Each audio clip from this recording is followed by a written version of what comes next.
Assalamualaikum, welcome back to Cengkeh Channel. Terima kasih korang kerana sentiasa memberi support untuk channel ni. Akak juga nak ucapkan terima kasih kepada yang dah subscribe untuk channel ni dan kepada yang sentiasa menonton serta memberi komen untuk kami lebih bersemangat bercerita. Hari ni akak nak kongsikan satu kisah misteri mengenai suara meminta tolong. Kalau korang nak tahu apa yang misteri dan apa yang seram dengan suara ni, korang kena dengar sampai habis. Bismillahirrahmanirrahim. Qul a'udzu birabbil falaq min syarri ma khalaq wa min syarri ghasiqin idza waqab wa min syarri naffathati fil 'uqad wa min syarri hasidin idza hasad.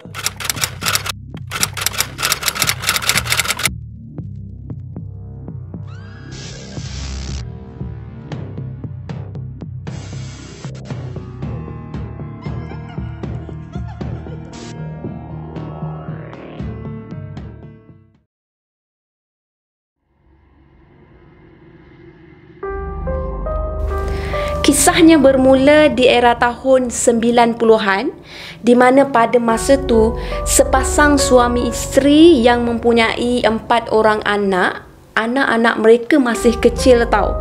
Masa tu pasangan tersebut telah berpindah ke sebuah kampung. Kampung tersebut terletak sangat terpencil. Maklumlah kawasan tu merupakan kawasan kampung yang baru diterokai. Maknanya sebelum ni kampung tu merupakan kawasan hutan.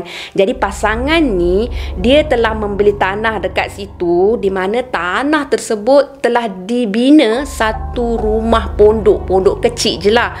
Jadi masa dia beli tu, dia tak ada nak fikirkan perkara-perkara yang mistik ke misteri ke dekat situ kan. Sebab kita bila berhijrah dari satu negeri ke satu negeri, kita tak ada pilihan tau. Apa yang ada terbaik depan mata kita, kita akan cuba ambil dan cuba untuk memulakan hidup yang baru. Jadi pasangan tu macam tu lah. Dia pergi ke kampung tu sebab masa tu harga tanah tu masih lagi murah masa tu. Jadi dia beli daripada seseorang. Kebetulan pula memang dah ada rumah.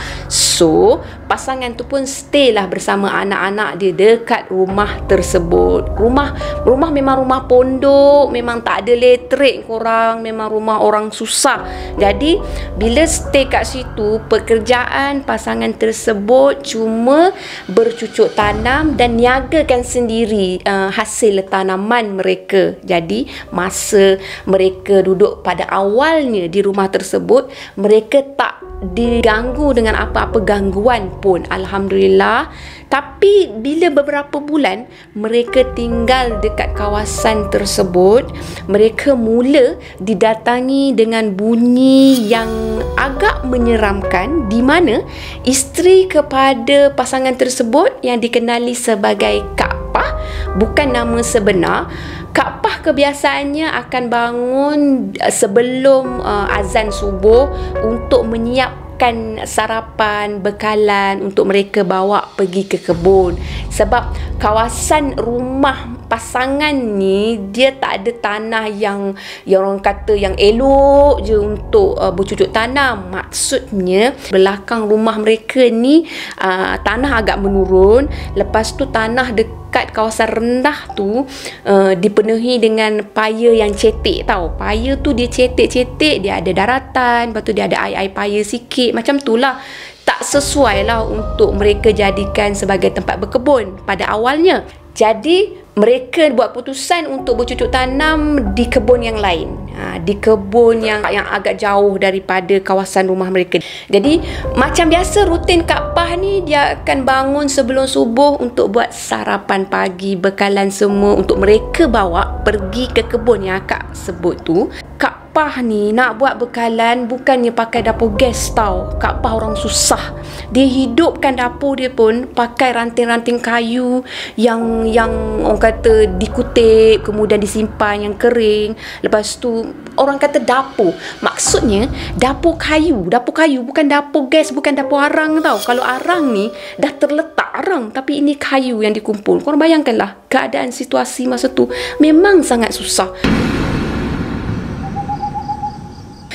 Jadi untuk hari kejadian tu, Kak Pah ada terdengar bunyi tangisan perempuan.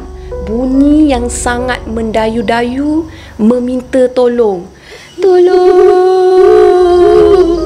tolong, tolong. Bunyi yang diselangi dengan tangisan. Pada awalnya memang sangat menyeramkan untuk Kak Pah. Tambahan pula, bunyi itu didengarinya sayup-sayup daripada arah belakang rumah Kak Pah. Jadi Kak Pah pun pergi kejutkan kepada suami dia, Bidin. Jadi masa tu Bidin memang sedang lena tidur. Bidin bukan nama sebenar tau. Masa Bidin sedang lena tertidur, dia tak bagi respon pada Kak Pah. Kak Pah gagahkan diri dia untuk teruskan menyiapkan bekalan mereka. Alhamdulillah, suara tu bunyi sekejap je, tak terlalu lama. Untuk hari pertama Kak Pah lalui perkara tersebut, sehingga keesokan harinya Kak Pah menjalani rutin yang sama. Sebelum tu di siang hari Kak Pah dah bagi tahu kepada Bidin ni tentang perkara yang dilalui, tapi Bidin ni cakap abaikanlah, mungkin kawasan rumah kita ni berdekatan dengan hutan, ada macam-macam benda dekat kawasan-kawasan hutan kan. Jadi Kak Pah pun positifkan diri dia. Dia pun macam biasalah rutin dia untuk hari yang kedua. Bila hari yang kedua, suara yang sama meminta tolong, tapi kali ni suara tersebut semakin panjang dan semakin lama. Tolong, tolong. Dan Kak Pah merasa semakin meremang, semakin takut. Tapi Kak Pah meneruskan tugas dia, sebab untuk hari pertama suara tersebut akan menghilang. Tapi kali ni suara tersebut memang agak lama korang. Jadi keesokan harinya, semasa Kak Pah dan Bidin pergi ke kebun bersama anak-anak kecil dia, mereka berbincang perkara tersebut. Masa tu Kak Pah minta jasa baik daripada Bidin ni untuk tengok apa yang ada di belakang rumah mereka. Apalah yang berbunyi minta tolong, mendayu-dayu sangat. Kak Pah dah tak tahan untuk memasak sambil menggigil lutut tau. Siapa yang tak gigil? Akak yang bercerita pun akak boleh bayangkan perasaan Kak Pah pada masa tu. Jadi Bidin dia tak nak dengar Kak Pah membebel. So Bidin cakap, tak apalah, balik daripada kebun ni nanti abang pergi tengok. Jadi hari yang sama mereka ni balik daripada kebun, dah kutip hasil tanaman mereka apa semua untuk jaja. Mereka menjaja biasa petang, tengok keadaan lah macam mana atas keperluan keuangan mereka kan. Jadi Bidin ambil kesempatan tu untuk pergi melihat di belakang rumah. Belakang rumah kan berpaya yang cetek-cetek macam tu, ada daratan, ada paya semua kan. Jadi Bidin agak suka jugalah nak masuk ke kawasan tu, nak tengok-tengok kawasan tu dengan tumbuhan-tumbuhan paya. Jadi Bidin menyelak-nyelak kawasan tu, tengok-tengok kawasan tu. Jadi memang agak suka juga masa tu. Bila Bidin tengok kawasan tu tak ada apa-apa, Bidin pun naik dekat rumah apa semua. Bila Kak Pah ni dah balik daripada menjaja sayur-sayuran dia, Kak Pah tanya, ada ke abang pergi tengok belakang rumah kan? Jadi Bidin pun cakap lah, dah abang dah tengok keseluruhan tempat tu, yang mana dekat-dekat yang tak bahaya kan. Memang tak ada apa-apa, tak ada apa pun. Jadi Kak Pah cakap, saya hairan lah, saya dengar suara tu macam suara seseorang perempuan yang minta tolong, memang jelas kedengaran.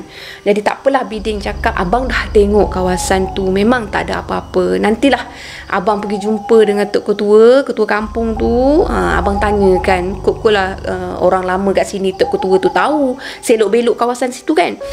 Jadi Kak Pah pun tak apalah, kalau macam tu tak apalah kan, ada juga penyelesaian untuk perkara tu. Jadi untuk malam yang seterusnya, Kak Pah masih mendengar suara yang sama. Tapi kali ni korang, suara tu meminta tolong dalam jarak yang sangat dekat, berhampiran dengan kedudukan Kak Pah.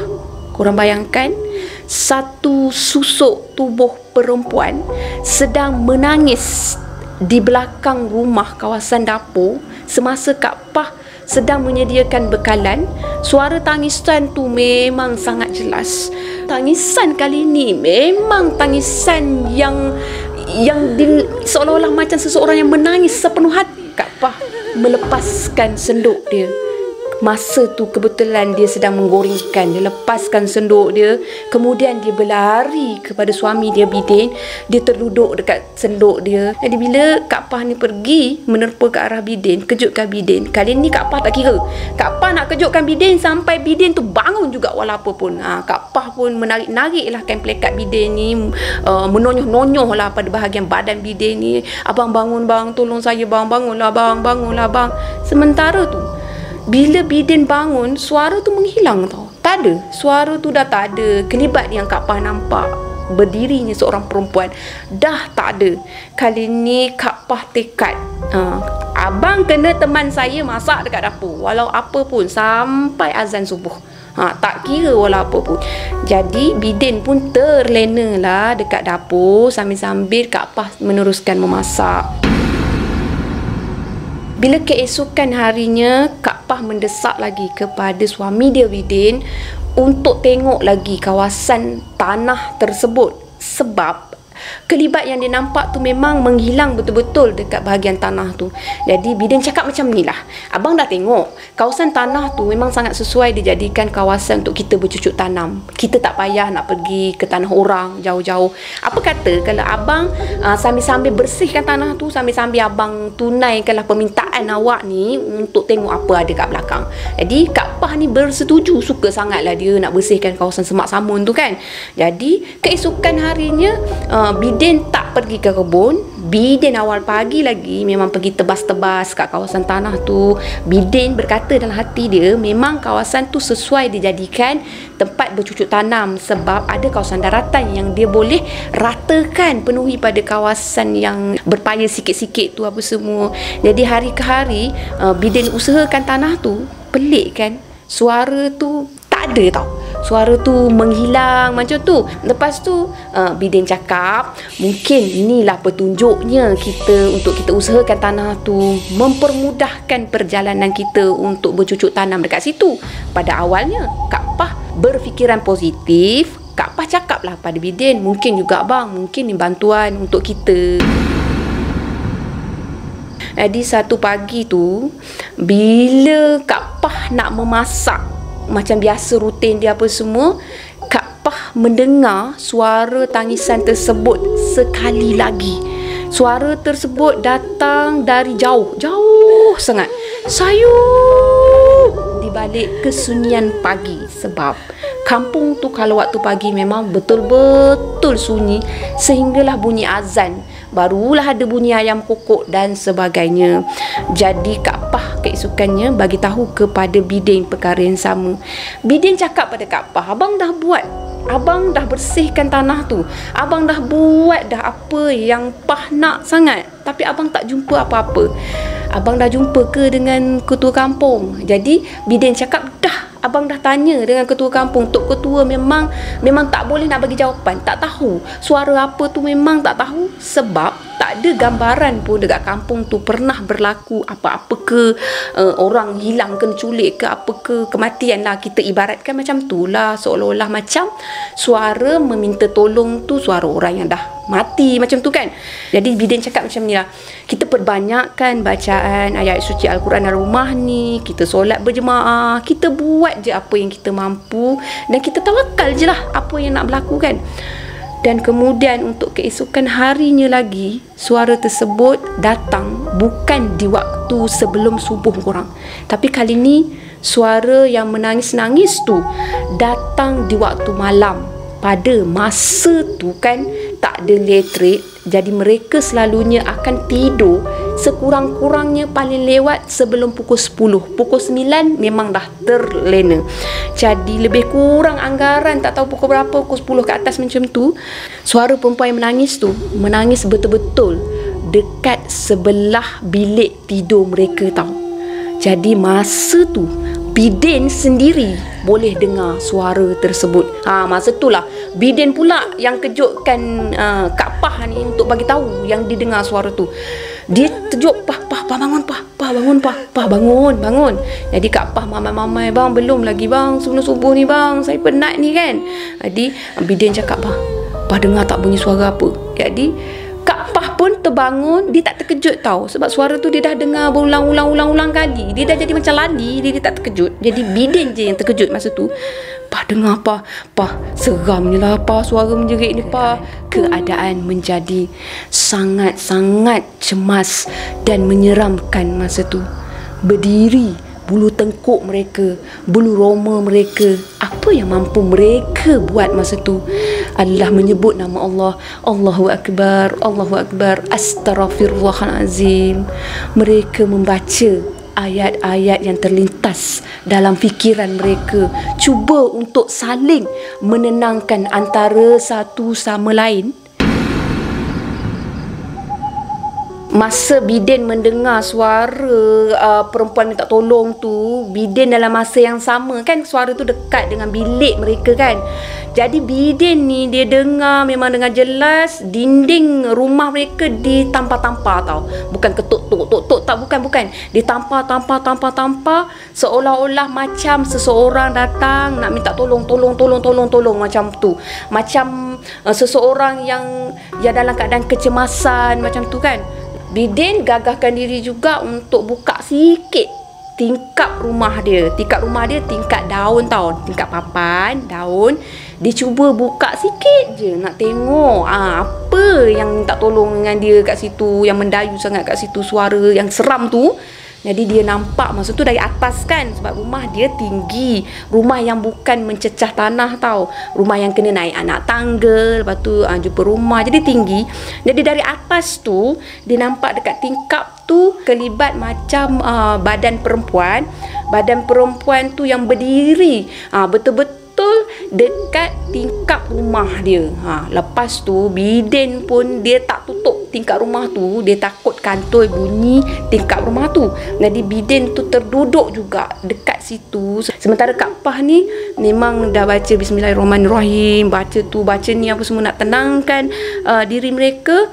Lepas tu Bidin dengar kuat lagi, bergegar tahu rumah papan pula, bukan papan kayu jati, papan memang papan buruk biasa, memang pondok buruk punya, gedegang tu sampai bergegar dekat situ, memang kuat. Bidin pun bacakan apa yang dirasa memang sama-sama lah dengan Kak Pah masa tu, untuk tenangkan juga diri dia. Lepas tu lama sikit, bila suara tu macam makin jauh tu, Bidin cuba sekali lagi bangun, buka tingkap tu sikit lagi. Lepas tu Bidin tengok memang dah tak ada. Lepas tu Bidin dengar kejauhan tu apa semua. Lepas tu Bidin ajaklah Kak Pah ni untuk buka tingkap tu luas-luas. Lepas tu nak tengok persekitaran tu semua.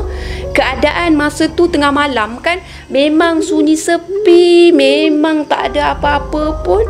Lepas tu mereka kembali cuba untuk tidur. Keesokan harinya, Bidin tak nak pergi ke kebun jauh. Bidin tak nak ke mana-mana.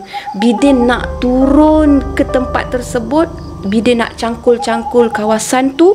Bidin nak jadikan batas, sebab Bidin tak rasa dia agak sihat masa tu.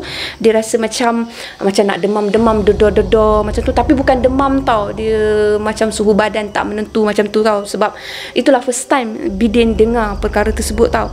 Jadi Bidin menjalankan tugas dia, pergi ke belakang rumah dia, turun sikit daripada kawasan tinggi rumah dia kan. Lepas tu Bidin mencangkul-cangkul kawasan tu.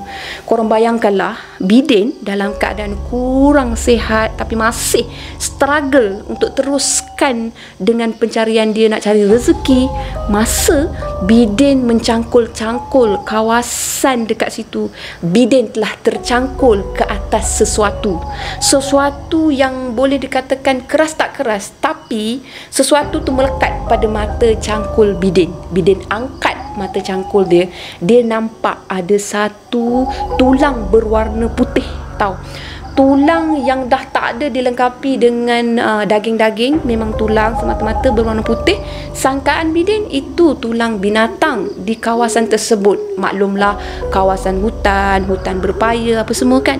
Jadi Bidin tak merasakan lagi perkara tu mengejutkan dia, tahu, sehinggalah Bidin telah menemui, masa dia duk cangkul-cangkul, duk korek-korek tu kan, dia menemui satu tengkorak. Kali ni Bidin yakin itu bukan binatang.